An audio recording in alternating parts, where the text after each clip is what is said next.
れる星屑はいつかの僕たちを追いかけてゆく奇跡描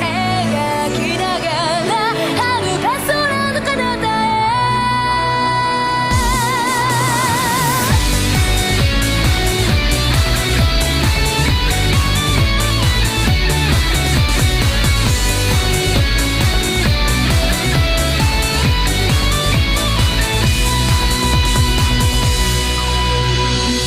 届きそうにないほど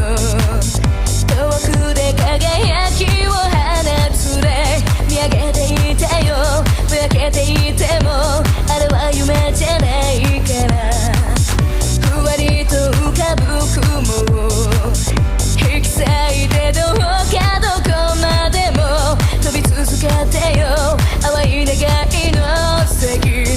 見えるどこまでも続いてく物語を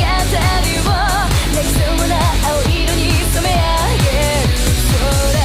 傷ついた嘘ついたそれでも注ぐ星たちのように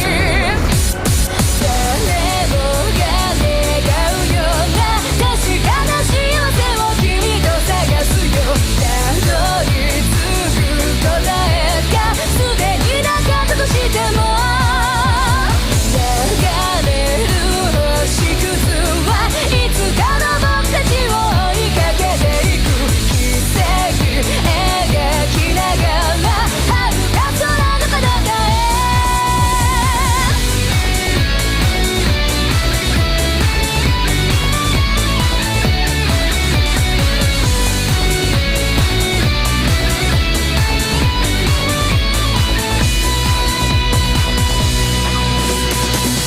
確かに瞳を刺す眩しすぎる